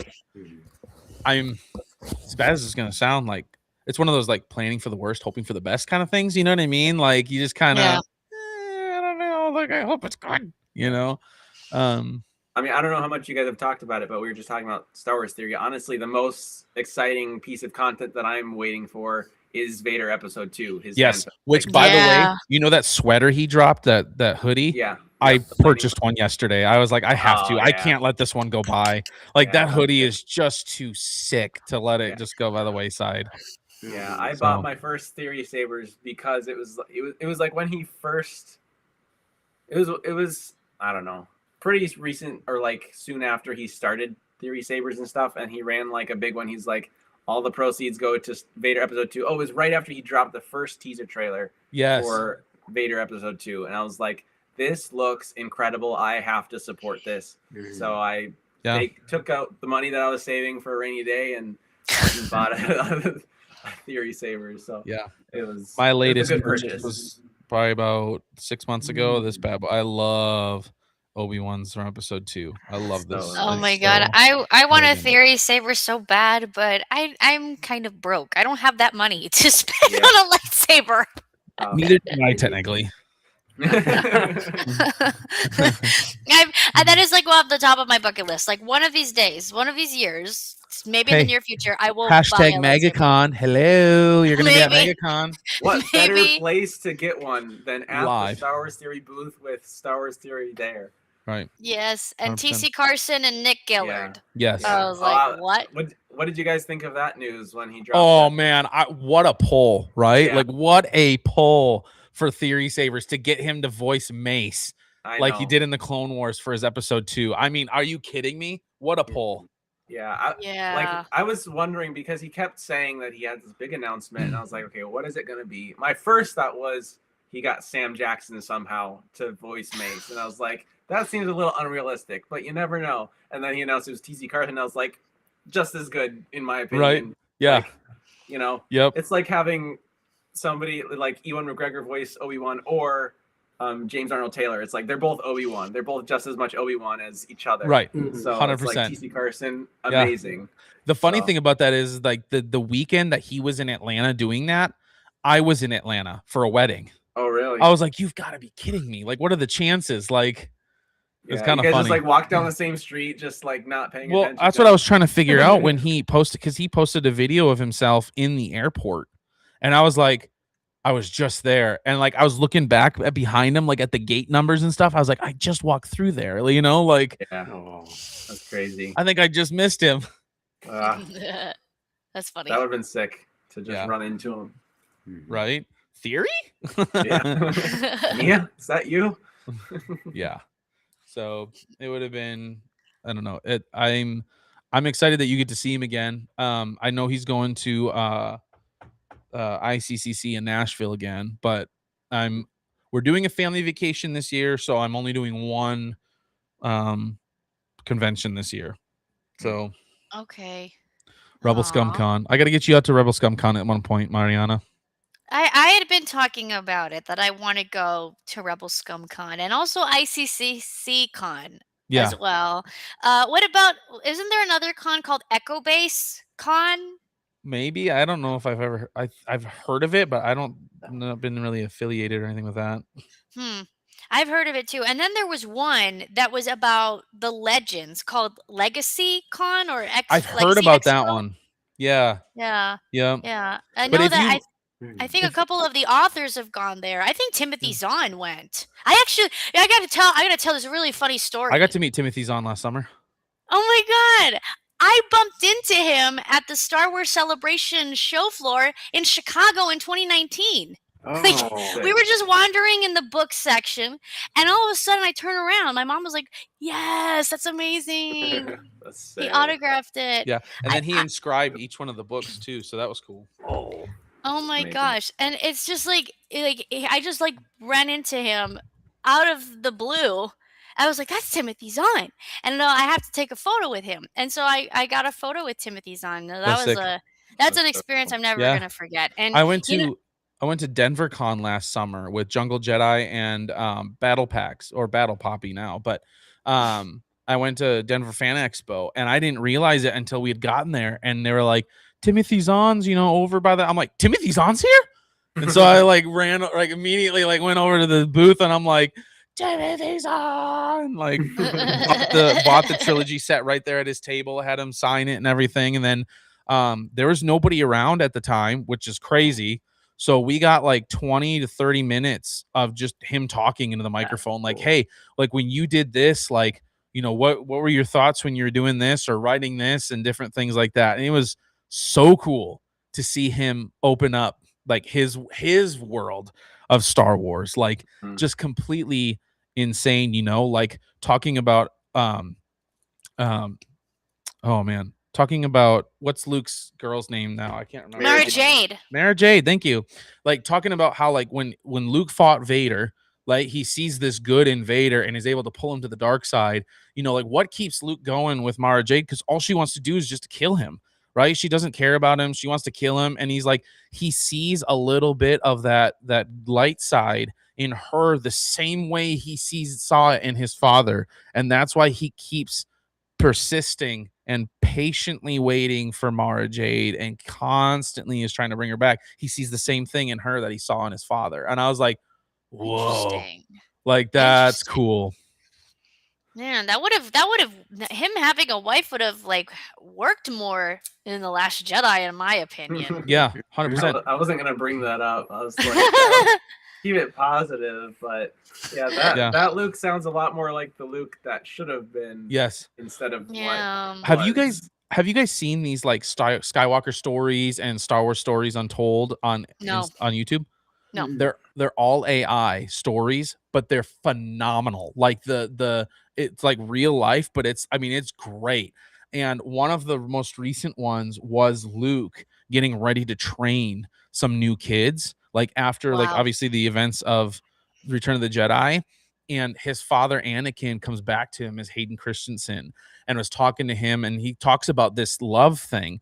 And he goes, you know, love got you in trouble. He goes, it wasn't love that got me in trouble. It was fear that got me in trouble. Like, That's basically. right. And it was like really cool. I was like, yes, like, you know, like it wasn't loving that was the issue. It was his fear that got him in trouble. Yeah, that is true. But that's so cool that you got to meet Timothy Zahn. And you know he's what? so cool. He should be one of the people they should be consulting, in my opinion. Mm-hmm. Like they should have him and what's his name, James Luceno, on the story group, and maybe what's his name, Jonathan Jackson Miller, the guy who wrote the Kenobi novel. I have it, and I'm gonna eventually start reading it. And I was like, they should have used that. They should have gotten like story bits from that novel for the Kenobi series. Yep. You know, I mean, I heard a rumor they may or may not be doing a season 2. So if they do a season 2, then maybe they should take it directly from that. Right. I'm going to share this with you guys a little bit. I think this is just so cool. Like, some of it you can tell is a little bit AI here and there, but this is like, I don't know. I love this stuff. Whoa. Can you guys hear it? Yep. I can still feel you.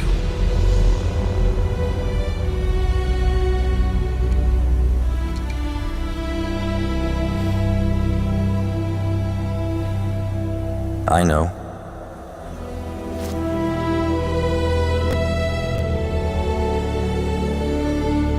I didn't know if you would come. Neither did I. You're free. Yes. For the first time since I was a boy.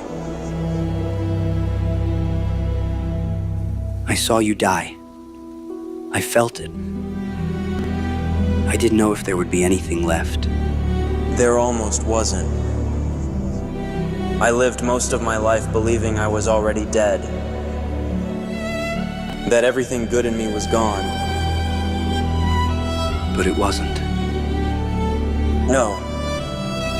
You proved that. I was afraid. Afraid that saving you meant losing everything else. You chose compassion over certainty. That is the hardest choice a Jedi can make. I don't know what it means to be a Jedi anymore. Neither did we. We just pretended we did. I wish I could have known you. Before the darkness. You did. Every time you refused to give up on me, that was the man I used to be. Then I'll carry that forward. You already are, Luke. And you'll do what I never could. What's that?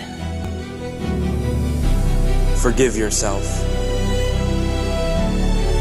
Will I see you again? I will be with you. Always.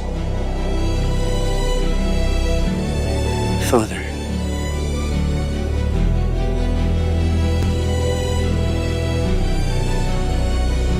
You're quiet. I spoke to him. Our father. Yes. What did he say? Not what I expected. That makes two of us. He was at peace, not proud.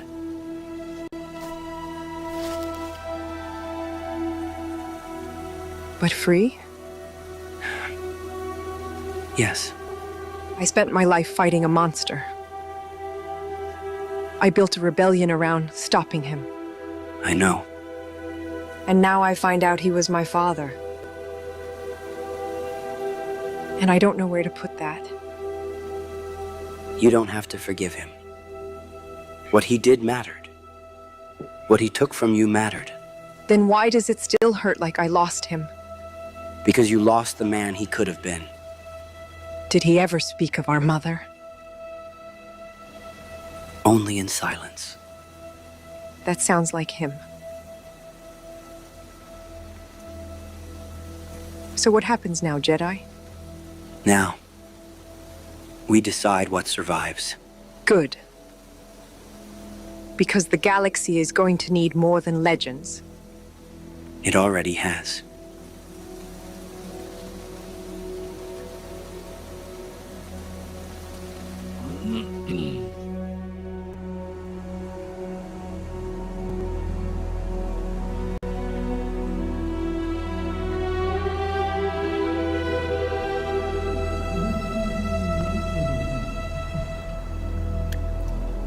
Let's go back to the temple. What do you think he's always doing when he's sitting there?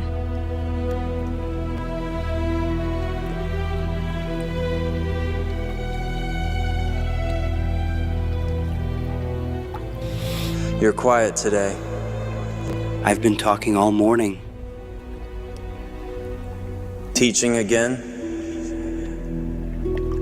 Trying to. They look at me like I have all the answers. And you don't? No.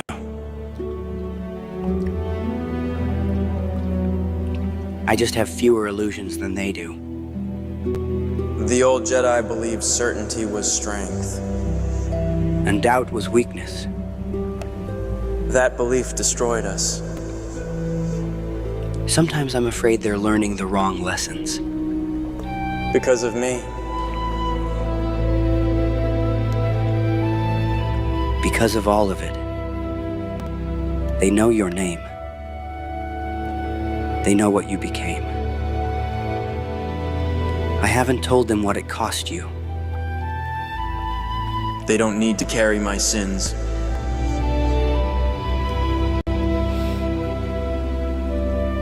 But they do need to understand them. You're not rebuilding the Jedi. No. You're correcting them.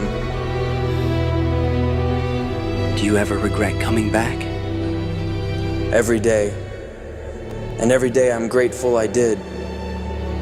Redemption doesn't erase the past. It just means the past doesn't get the final word. I still feel you. When I teach them. Then let them feel me through you. I worry about attachment. Of course you do. The old order forbade it. I won't teach them to fear love. Good. Love didn't destroy me. Fear did. Sometimes, I I wish you were really here. You don't need me here.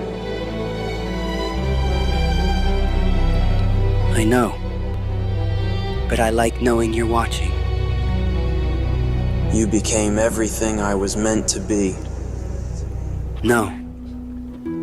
I became something else.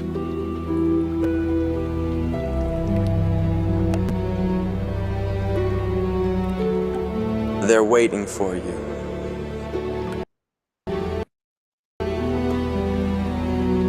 They always are.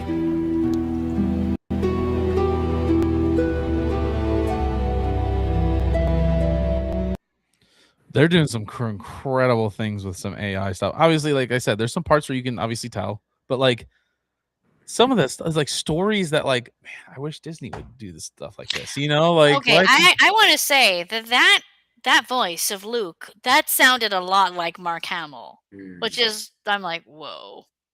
And the voice, I mean, the voice with Anakin, you know, there was like some things here and there. Can you guys still hear me? Yep.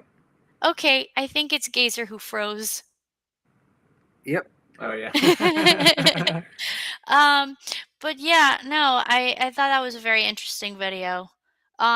I think I'm gonna check out more of those videos to see, because I'm not really in the loop of like the whole AI Star Wars videos.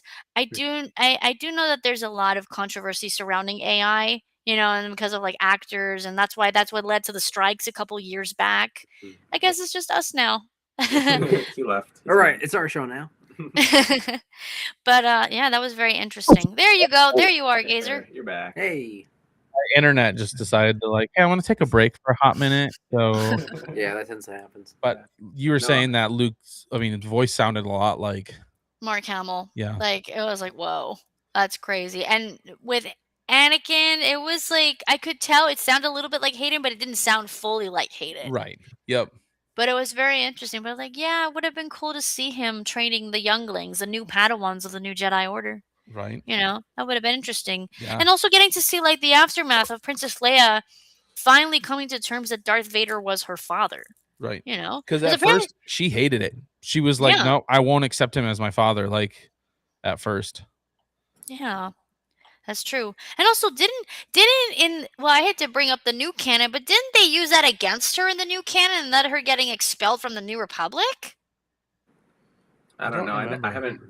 I haven't like read or listened to any of the new canon, like between novels, between 6 and episode 7. I will say I did read No. Bloodline. I did read Bloodline by Claudia Gray, and I think, if I recall correctly, there were some senators that used that leverage against her because Mon Okay. Mothma, I think at that time, Mon Mothma was, I think, retiring as chancellor, and so they were going to elect a new chancellor, and Leia was one of the front runners, but one of her rivals used that leverage against her. I was like, dang. That sucks, you know. And also, she couldn't. It's not like she knew. She didn't know.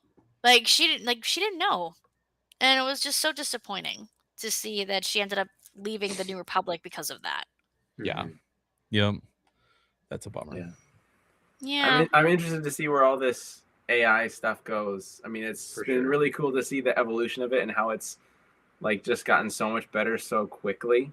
So like seeing that is really, really cool. But obviously it's still got some steps to go through where, you know, it's realistic. And that's kind of the scary part, is when you can't tell it from real footage. That'll be kind of when things go crazy.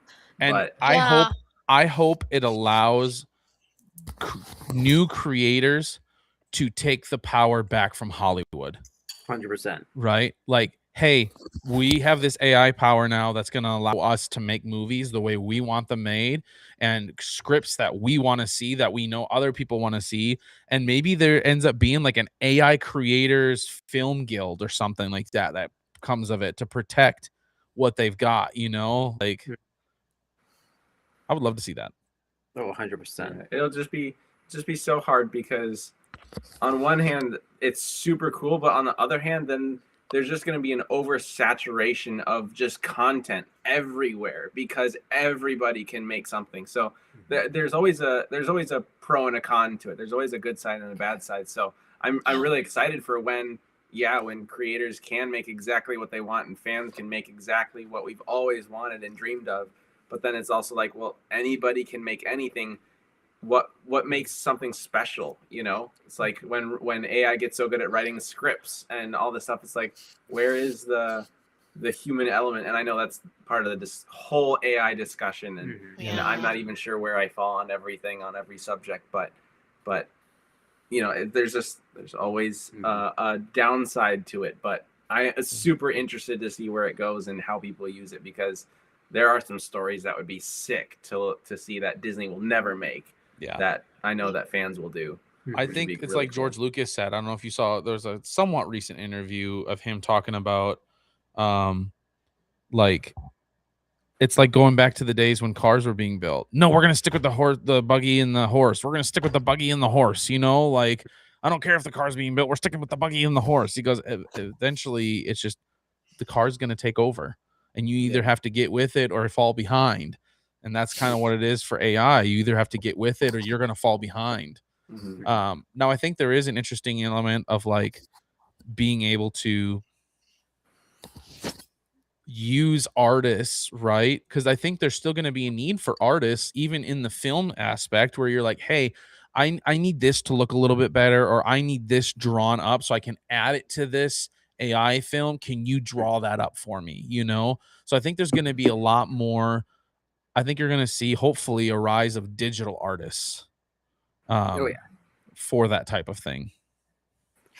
Speaking of artists, I wanted to tell you guys, one of my most recent guests on the podcast was a digital artist. Are you guys familiar with this guy by the name of Venomous? He does Star Wars art. I think so. Eli Hyder is his name. He paints like all these digital Star Wars artworks. One of my favorite art pieces of art that he did was this little short clip of the Anakin in the World Between Worlds, how he transitions from Anakin to Vader back to Anakin, and he did that, and that is so cool. I actually spoke with him on my podcast about like art, digital art, and like what's the future of, the possibility and hopefully not the possibility of AI taking over, and like what's his feelings about it. But my conversation will be out pretty soon. But by the way, if you guys want to check out my podcast, it's on Spotify. It's called the Diamond Badge PML Podcast. Diamond Badge PML Podcast. Okay, yes, thank you. And you can find me on Instagram. I'm also on Instagram. Awesome. Gotcha. Yeah, Go follow. I would love to hear that conversation for sure.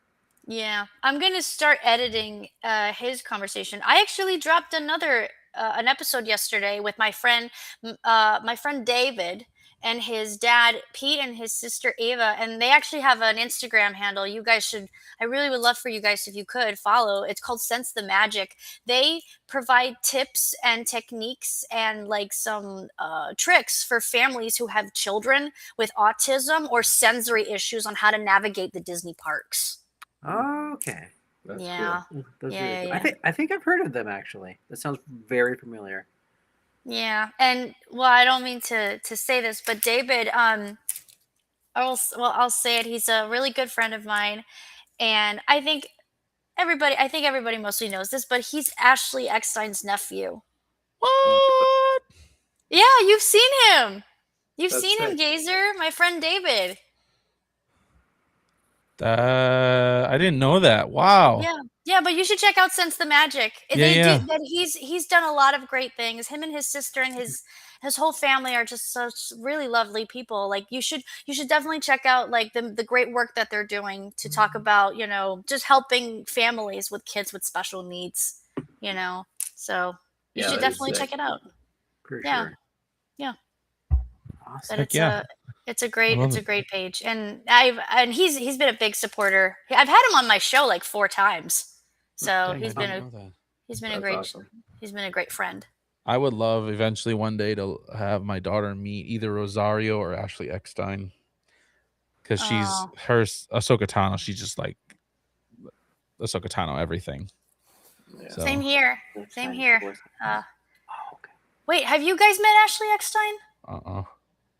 Never. She's one of Never? the few I haven't met. I got to meet the Armor last year, which I just dropped that interview. If you guys haven't Emily seen that, Swallow. that was awesome. I've got Tate Fletcher interview coming out here. I'm editing the video on that. That was a lot of fun. Have And you then interviewed also Chris Bartlett? who? Chris Bartlett, the guy who dresses up in droids and he's also doubled for C-3PO? I haven't yet. I met him last year. I didn't get a chance to interview him. I did interview Dr. Pershing. Omid of Tahi. I've got his video I'm going to be editing here shortly. I gotta tell you guys this really cool fun fact. You want to hear this really cool fun fact about Omid of Tahi? Yeah. Okay, so it turns out that The Mandalorian is not his first time in Star Wars. He actually voiced one. If you guys go back to season 3 of the Clone Wars, he voiced one of the cadets of Mandalore, one of those kids that was friends with Duchess Satine's niece. Do you guys remember that episode? Yeah, he was the kid Amos. That was him. Huh. Yeah, that's really cool. I did not know that.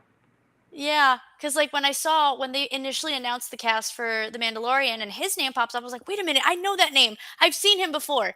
And then I went through his credits and I'm like, oh my God, he was on the Clone Wars. That's amazing. So that's really cool. That's really cool. I did not know that. That's a fun fact. Yeah. I got Tate Fletcher and Dr. Pershing Omid's interview I'm working on right now. So nice. That's awesome. Hey Gator, I want to ask you, who is your most sought after interview? As far as what? Like who do you want to interview? The most? Yes, like who do you want to interview for your Star Wars channel? I mean, obviously the big names would be great, but that's not happening. Hey, maybe Kathleen Kennedy will be on now. Oh, thanks. I would love. I mean, it'd be really hard. I've tried because so last year I got to meet at Rebel Scum Con. They had Sam Witwer, and I got to meet him. That's what I was gonna say. And I had talked to him. Me and my buddies did there about getting him on the podcast, and he's like, "I'd love to. Here's the steps that you have to take in order for me to be on your podcast." And so I took some of those steps. Never went anywhere. So, which is a bummer, but maybe one day. I would like to rehab. Mariana, I was telling these guys, I knew there was more Thrawn books. I didn't realize that he had 11 Thrawn books.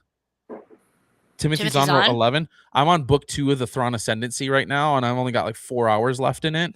Wow. And so I want to have Mark Thompson back on again for a third time and talk to him about it. Yeah, and I forgot to tell you guys, I had Mark Thompson on my podcast too. He was a really nice guy. Yeah, he's super nice. And his voice range is insane. It is. Like he does one voice, then he flips to another, and then he goes back to another voice. I'm like, how are you doing this, dude? Like it's mental gymnastics. And for you guys, I gotta ask to the Andy and Reed, right? Mm-hmm. Okay, so I got a question. Did you guys grow up with Pokemon and Yu-Gi-Oh as kids? No, did not. No. Never mind. Sorry. But Mark Thompson did a lot of voices for Pokemon and for Yu-Gi-Oh and Teenage Mutant Ninja Turtles. He was the voice of Casey Jones from the 2003 series, and he's done he's still involved in the Pokemon anime. But again, his range is crazy. And when I found out that he was a narrator for Star Wars audiobooks, I literally freaked out. And I was like, I have to get him on my show. And I did. So that was fun. Heck yeah. That's awesome. Yeah, no, I love his voice. He is so good at I thought of another person that I would love to have on my podcast. And I'm trying to make it happen, but maybe one day it will. I would love to have Nia on. Yeah. Theory? Yeah. Yeah, get him on. That's a legend. Hey, you've been on his podcast? I have. Yeah. That was an amazing experience. That just like I don't know how, like I was laying on the couch watching YouTube and saw him go live, and he's like, "Hey, I'm gonna post our stream link to get on X," and I was like, "Are you kidding me?" So I don't think I've ever gotten off the couch faster than that. And I like turned my lights on, turned my microphone on, everything. And I'm sitting there just waited about an hour and got on. But like, dude, I could not believe that was actually happening. I was like, holy crap. And then I was able to get his team and the team at ICCC finally in contact and that's the reason that he ended up going to ICCC. Yeah. Not without a couple of haters, though, unfortunately, that awesome. tried to spoil the whole thing. Yeah, I did see that. Whatever. That was tough. Yeah, that was you told me about everything that happened, Gazer, on my podcast. I mean, Yep. it's absolutely insane. And I've had other people on my podcast that also have like crossed paths this theory, and we also kind of went into it, like how that whole situation was just so dumb. Just the way, like, Yep. just like, he's allowed to have an opinion. I mean, it's fine if you don't agree with his opinion, but he's entitled to his to 100%. express his opinion. You Yep. know, Yeah. like everybody in the Star Wars fan base should be allowed to have their opinion. Sure. Yeah. No, I agree. Absolutely. Yeah, I'm gonna keep trying for Nia. I think it'd be awesome to have him on. Yeah, that'd be sick. Maybe one day. He's done it before. I know he's super busy right now, but he's done it before with some smaller podcasts where he just like shows up. You know, I think he's got a video out where he'll like show up in people's streams, like in their chat and stuff, Yeah. and sit there and watch them. I know Watch them doing their I know live. he's done videos where he'll go on to like YouTubers that specifically are like sequel lovers, and he'll go onto their stream and like donate to them. Yeah, and they're like, what? Theory? What's going on? You know, right now? like They're so confused. It's really yeah, fun. Yeah. that's so funny. Yeah. But well, speaking of YouTuber, another person I had, do you guys know Star Wars Sith 66 Tony? Oh yeah, he's good. I've had him on my show too. Yeah. I think I've seen you. You've done some stuff with him, right, Morgan? Mm-hmm. Yep. He does a lot of stuff on Whatnot now. He sells a lot of Star Wars cards. Okay. Oh yeah. Stuff. So You mean that I'm getting ready to have place for on kids? I'm getting ready to have on a gal who does Star Wars art for some of those sketch cards for Star Wars. What's her name? Her name is, I'm looking it up right now. Her last name is Buchanan. It's funny that I remember her last name. Trisha Buchanan. Cool. Here's some of her stuff, and I'm actually going to have my daughter on with me to ask questions because my daughter loves art. So this is one of the recent ones she did with Ahsoka. Cool. And then this is some of the art she did for, I think, for part of a Star Wars card here. Here's a Star Wars card she did. She did little baby Grogu in a sketch. So cute. I've got a question. Does she do it like for Star Wars tops, like the tops cards? Mm-hmm. Cool. Yeah. And then that's one of the escape, the Andor escape in season 2. Wow. That's beautiful. Oh. And if you look really closely, you can kind of see his shadow inside the TIE fighter there. Wow. Interesting. So that's pretty cool. I want to. Okay, I don't mean to get into this very controversial subject, but what is your opinion about Andor? I want to know. What's your opinion about Andor? This is going Be to be honest with me. interesting because I know where these guys stand, but I personally, I'm not a fan of Andor. Same here. It was too Star Wars. The Star Wars that I know and the Star Wars that I love that George created is very fast paced. It's very on to the next thing. Here we go. Like for the most part. And so for me, Andor was like, can we do something, please? And so, but I know there are some people that like that type of thing. So I'll let you guys go. I wasn't a fan of it. Yeah. So I loved Andor, and I definitely get the slow thing. Like my favorite movie of all time is Dune Part 1. And I know a lot of people love the movie still, but a lot of people are like, well, like not a whole lot happens. I'm a big world building guy. I love world building and just like getting immersed and like just learning more about it. There is a certain point where it does get like, okay, there needs to be a story. I'm right now starting The Way of Kings by Brandon Sanderson, and it's just kind of like a lot of like random people here and there doing stuff. And you don't know like how it's connected and everything, and it's going on for like 15 chapters, and you still don't know how these characters are connected. It's like, okay, I need something, like some connections. I need some plot. And so I definitely get that, and I definitely get that that's cute. not everybody's thing. But I loved Andor season 1 and season 2, especially the last couple of episodes of season 2. I think they were some of the best Star Wars And I know Star Wars Theory was the same way. He just really didn't like Andor, but he also said he was like, the end of season 2 is some of the best Star Wars there is. It's just fantastic. True. Yeah, But, I will give it that. The last couple episodes were pretty darn good. yeah. Bryant says, the guy who's worked on some of these things says, I'm gonna be honest, Andor was only amazing because they didn't really use the volume. They went back to practical sets.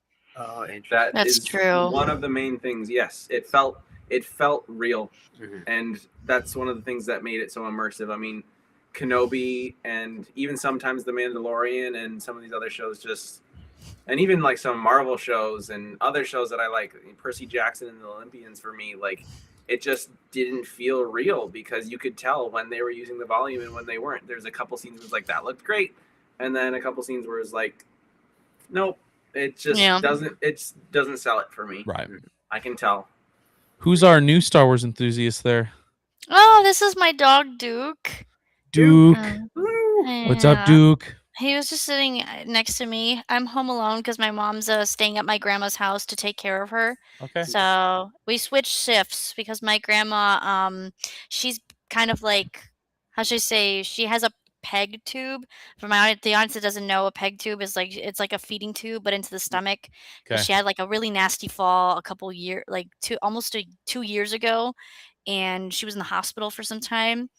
But she's thankfully home, and I'm just very blessed that she's still with us. I'm just very, very lucky that she's still with us. So my mom and I, we switch shifts. We take care of her, like 7 days on, 7 days off. Like mostly when my dad's out of town for work.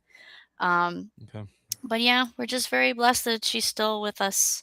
Little Duke over there is like, can we go to bed now? Yeah, I woke him up. But no. So he and I are just home alone. But yeah, he's Brian oh, says, thank you. prayers to your grandma. Take care of your families. Thank you. Yes, absolutely. And Bryant, prayers out to you and your dad. I know your dad just went through some health things. Sounds like he's back at home and stuff, which is great. But yeah, continue prayer for him as well. For sure. Yeah. Can I give my opinion why I don't like Andor? Yeah, absolutely. No, you cannot. You're not allowed. No, just go ahead. Oh no. I thought it was too dark and too gritty, and it felt like I couldn't root for anybody. There was always like that feeling that George, like you were saying, Gazer, about the feeling of like that hope and excitement. Not just excitement, but like that hope, like that George put in the first 6 movies. I didn't get any of that from Andor. That's why I felt like I had more fun with like Mandalorian and Ahsoka and Skeleton Crew than I did with Andor, to be quite honest. Yeah. I have to say Skeleton Crew was a massive palate cleanser after the Acolyte. Yes, I liked Skeleton Crew. I thought that was fun. It was cute. And those kids were fantastic, and Jude Law was phenomenal as Captain Silva. We can't get enough of the little blue kid in the bubble bath. Neil. Neil in the bubble bath, baby. Like that's where it's at right there. Yeah. But no, I just like, with Andor, it just felt too dark, too depressing. I didn't get a sense of hope. I mean, I know it's about the Empire. I know it's about like all the horrible stuff that they did, which I totally understand. But it just like there was like this. I didn't feel like the element. There was no silver lining through it at all. Yeah. Yeah, I'm gonna be honest with you. That's how I felt. Even though technically he was supposed to serve that silver lining for like the Rogue One and that kind of stuff. Because Rogue One is a great movie. I really enjoyed Rogue One. Yeah, it was like one of the best movies from the Disney era. It's just I felt that this series just it didn't really have that sense of like mystic, far, far away mysticism that George put in the first six movies. And that's where people say it didn't feel like Star Wars, and I will agree with that. I will agree because it didn't have that. This was basically a reality drama, like a parallel of real life in a Star Wars universe, and so it definitely didn't have that Star Wars feel. I personally loved that. It was, I'm a big fan of fantasy and getting drawn into another world and all of that stuff. And obviously I love all of the other Star Wars movies, but it was a really cool way to see something that's realistic put into this world that I love. So it was two different things where it was totally different, like you said, totally different from all the other Star Wars projects and everything, but it combined two really cool topics into one, and it's definitely its own thing, separate from everything else. But I really enjoyed it as that. That's one of the things I actually did not like about it. Like I like like the original 6 films, right? Like there are themes, right, of real life stuff that Yeah. they were dealing with at the time. There's themes there for sure. Mhm. But adding those real life things into the movie themselves, like you know, that there's that whole thing over that rape scene, right? In Oh. Andor, right? Oh, Like God. stuff like that, like in my mind, that doesn't need to be added to Star Wars, right? Some of those things like that are traumas that people have gone through. Why do we need to add Yeah. that? Right? The reason I go to Star Wars is not because I want more of a dose of reality in what goes on in the world. I get enough of that during the day at work. I want to go to Star Wars because I want to escape those things. I want to see lightsabers. I want to see Yoda bouncing off the walls fighting Count Dooku. You know what I mean? Like you get to Star Wars because you want to escape those things, at least for a moment. And so like for me, that was the other part of it, like watching a show where it's like all these real like life situations in there. I was like, come on, like people deal with that already. We're coming here to escape and to be, you know, in a galaxy far, far away, not in a galaxy next door, you know, like I don't know. That was just kind of I was like, ugh. I get it. And that's why I'm glad that they did it with a side character, somebody that's not so important. At least they didn't take like the Obi-Wan show and make it super dark like that, you know, and take a character that we love that's part of the main story that is fantastical and full of hope and everything, and then turn it really dark. And, you know, at least they did it with a side character for those that didn't appreciate that part of it. So yeah, I will say about the S. I don't like to say the word, especially now since we're on the internet. The SA scene. Yes. Oh my God, that was so hard to watch, and just seeing some people online defend the inclusion of that scene when it would have been nice if maybe like they had like a warning. At least a You know, warning at the beginning of the episode. yeah, I'm gonna be honest with you. I think one of the things they could have done was include a warning. A lot of my Star Wars friends that saw that just like tapped out after that episode because they're like, I don't need to see that. You know, it was way too much for them. And, you know, and also I have to say some of the people that have been like these very hardcore supporters of the show, I've seen them engage in like this like gaslighting behavior online and just being like, "Oh, you don't like Andor. Oh, you must be dumb. Oh, you only like space lasers and space wizards. You're an idiot." Blah blah blah. I've seen a few people unfortunately do that. Yeah. Which is like we're not saying you're doing that, Reed. yeah, no, not you, not you. I said hey, like they've got a point. Just kidding. Just no, but I've unfortunately have encountered yeah people like that. Yeah. I think I fall in between. I did not like that specific scene in episode 3. I thought it had no place in Star Wars, but Reed and I would talk right after the episode. I would complain and say, "Where is this going? This is their only season, and we're 5 episodes in out of 8. Nothing's happened." Like I ranted quite a bit, but to be fair, once we got to the Gorman massacre, I was all in. It was just like that was perfectly done.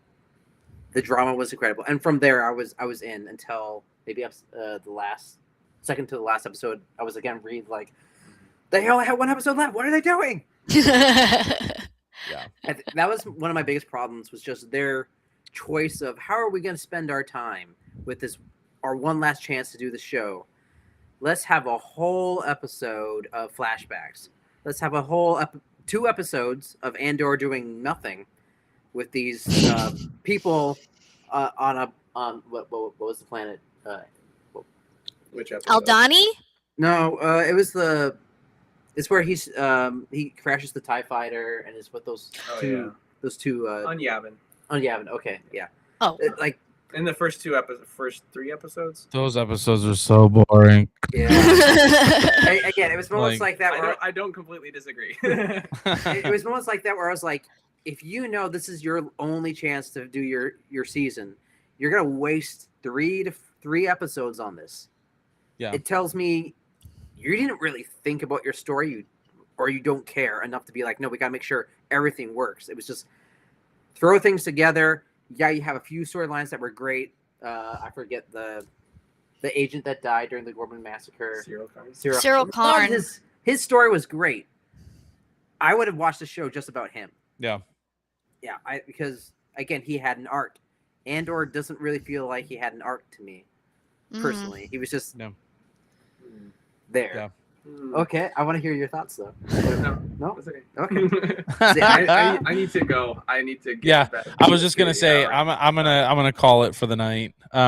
Appreciate you guys being on here, Mariana. I hope we have you on again. Anytime you want to join Nerds Galore, you're more than welcome. Before we do leave, I want to shout out Anthony Daniels. It's his 80th birthday today. So shout out Mr. Anthony Daniels, C3PO. Happy birthday.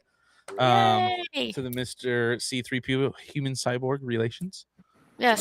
Legend. Yes. And I want to say that next Friday is the 30th anniversary of Pokemon. Ooh. All right. Yeah. It was actually kind of funny. We went to for dinner tonight. I picked up my wife we have like a really like legit authentic like ramen place here. So I picked some of that up for her tonight, and there had like Pokemon on the TVs in there. It was kind of fun. Aww. So that's so cool. Anyway, thank you guys for watching. Mariana, Andy, Reed, thank you guys for being on here. Jungle Fett, thanks for being on, dude. Appreciate you guys in the chat. Bryant, thanks for watching. We got Obi-Wan Kenobi in there, Commander Jesse, all you guys, Limitless Nerd. Appreciate you guys. And remember, the Force will be with you. Always. Always. Another happy landing. You were my brother, Anakin. I loved you. He's no good to me dead. We'll talk a tiny bit more. There is no try.